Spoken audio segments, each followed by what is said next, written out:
यसको देख्न सक्नुहुन्छ। यसपछि यो हजुरको चाहिँ भोटर आइडीको लागि लाइनमा बस्नु भएको छ पोखरामा गण्डकी प्रदेशबाट चाहिँ सम्पूर्ण। ल हेर्नुहोस् ल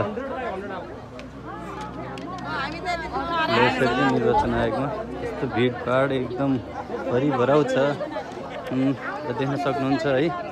सर नमस्कार। नमस्ते। नमस्ते। हजुर रिपोर्टरै हो सभ्य नेपाल साप्ताहिकबाट। हाम्रो चाहिँ आज निर्वाचन आयोग कार्यालय गण्डकी प्रदेशबाट चाहिँ एउटा सानो इन्फर्मेसन हजुरलाई दिन चाहन्छौँ र आज हाम्रो अगाडि हुनुहुन्छ सरको परिचय सहित अगाडि बढाइदिनु केही सानो एउटा इन्फर्मेसन। नारायण ढकाल, प्रदेश निर्वाचन अधिकारी, प्रदेश निर्वाचन कार्यालय गण्डकी प्रदेश पोखरा। निर्वाचन आयोगले नेसनल आइडी कार्ड एनआइडी को पोर्टलबाट निर्वाचन आयोगको पोर्टलसँग कनेक्सन गरेर कनेक्टिभिटी मार्फत जसले राष्ट्रिय परिचय पत्र बनाउनु भएको छ, जसले जिल्ला प्रशासन कार्यालयमा बायोमेट्रिक गर्नुभएको छ, उहाँहरूले निर्वाचन कार्यालयमा लाइन बसेर अब बायोमेट्रिक गर्नु नपर्ने भएको छ। उहाँहरूले घरै बसेर निर्वाचन आयोगको वेबसाइटमा जाने, त्यहाँ दुईटा फर्म आउँछ। एउटा नेसनल आइडी भएकाहरूको लागि छुट्टै फर्म, नेसनल आइडी कार्ड नभएकाहरूलाई छुट्टै फर्म। भएकाहरूले भएको फर्म मार्फत आफ्नो आवेदन दिने, त्यो एप्रुभ भएपछि एउटा क्युआर कोड र एउटा दर्ता नम्बर आउँछ। त्यो नम्बर आएपछि ढुक्कले घरैमा बसे हुन्छ, निर्वाचन कार्यालय आउनु पर्दैन। निर्वाचन कार्यालय एउटा प्रक्रिया पुरा गरेपछि उहाँहरूको मतदाता परिचय पत्र नम्बर कायम हुन्छ। त्यो कायम भएको नम्बर चाहिँ एसएमएस वा इमेल मार्फत उहाँहरूले प्राप्त गर्नुहुन्छ। एउटा सूचना प्राप्त भएको छ, यो सूचनालाई पनि हजुरले सम्प्रेषण गरिदिनु होला। सूचनामा छ, नमस्कार, मतदाता नावली राष्ट्रिय परिचय पत्र प्रणालीको बीचमा अन्तर आबद्धता कायम भई एनआइडीको वितरण मार्फत प्राप्त निवेदनहरूको हकमा बायोमेट्रिक सङ्कलन आवश्यक छैन। डिसिएमा कुनै कारबाही गर्नु पर्दैन। त्यो भनेको कुनै सिस्टममा आएर फोटो खिच्नु पर्दैन। सम्बन्धित व्यक्तिले आवेदन दिए पश्चात आवेदन नम्बर प्राप्त गर्नुहुन्छ र प्रदेश जिल्ला निर्वाचन कार्यालयले एपिपिएल वाइबिआरबाट एप्रुभ गरे पश्चात मोबाइल वा इमेलमा मतदाता परिचय पत्र नम्बर प्राप्त हुन्छ। यो आयोगबाट प्राप्त भएको इमेल हो। धन्यवाद। एकदमै धन्यवाद छ। हाम्रो निर्वाचन आयोग पोखराबाट जो अधिकृत साहब हुनुहुन्थ्यो उहाँले जानकारी दिइसक्नु भएको छ र उहाँबाट जानकारी आएसम्म अब 30 गते अब हामीलाई चाहिँ 2-3 दिन बाँकी रहँदै गर्दा हामी जति पनि जनताहरू हुनुहुन्छ, जति पनि युवाहरू हुनुहुन्छ 18 वर्ष कटेको हदमा चाहिँ उहाँहरूलाई चाहिँ अब नेसनल आइडी कार्ड भएको खण्डमा छ भनेदेखि घरबाटै चाहिँ दर्ता गराएर चाहिँ आफ्नो मतदाता नामावलीको नम्बर प्राप्त गर्न सक्नुहुन्छ भन्ने आदेश जुन गण्डकी प्रदेश निर्वाचन आयोगबाट पनि हामीलाई यो सूचना आइसकेको खण्डमा अवश्य पनि सम्पूर्ण साथीभाइहरूले अब घरबाटै अनलाइनको मार्फतबाट चाहिँ आफ्नो मतदाता नामावलीको नम्बर प्राप्त गर्न सक्नुहुनेछ। हस्, धन्यवाद।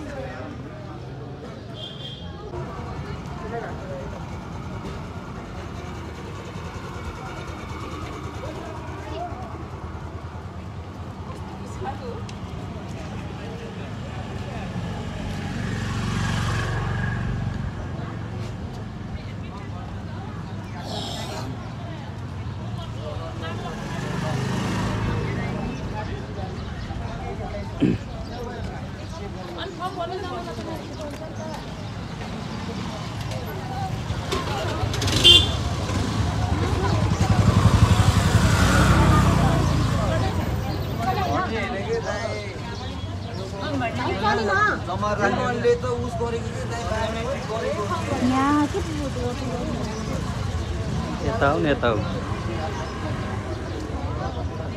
गर्ने हो नि, रिपोर्टिङ मात्रै गरिरहेको छु अहिले। ल त्यहाँ प्रिन्ट गरेर लिएर आउनु। माथि हाम्रो हाकिम साहब चाहिँ रुद्र सर चाहिँ यसरी चाहिँ तैनात भएर लाग्नु भएको छ। प्रदेश निर्वाचन कार्यालय गण्डकी प्रदेशको भिड जमातको युवा जमातहरू र जनमानसको चाहिँ भिडभाड देख्न सक्नुहुन्छ। जुन मतदाता नामावली बनाउनको लागि निमित्त बनेर यहाँ अन्तर आबद्धता कनेक्टिभिटी कनेक्सन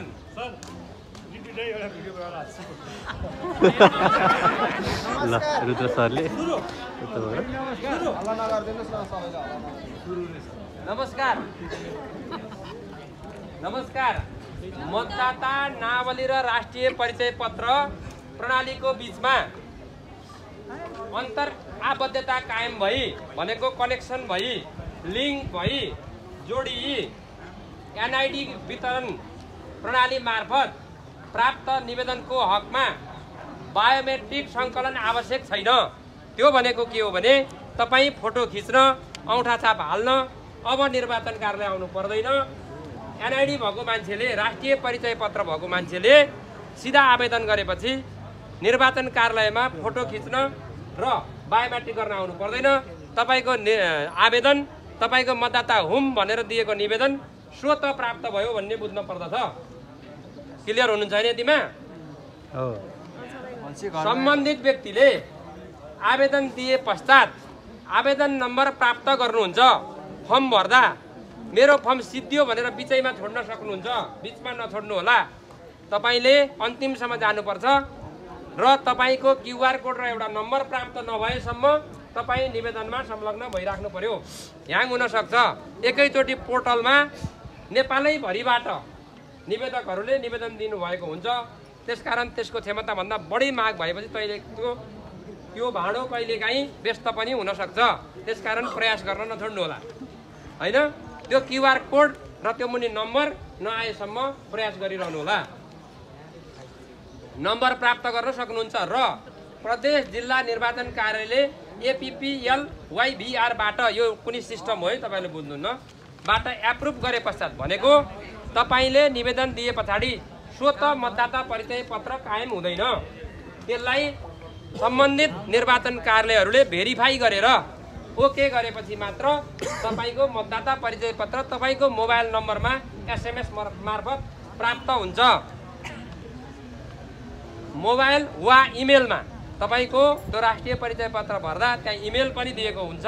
त्यो इमेलमा वा तपाईँको मेसेजमा तपाईँको मतदाता परिचय पत्र नम्बर प्राप्त हुन्छ। अघि मैले भट्याएको र आएको समाचार एउटै भयो होइन। क्लियर? अनि भेरिफाई भएन भने यो भोट्ने म्याच जित्यो त्यसपछि भेरिफाई भएन भने चाहिँ के? अब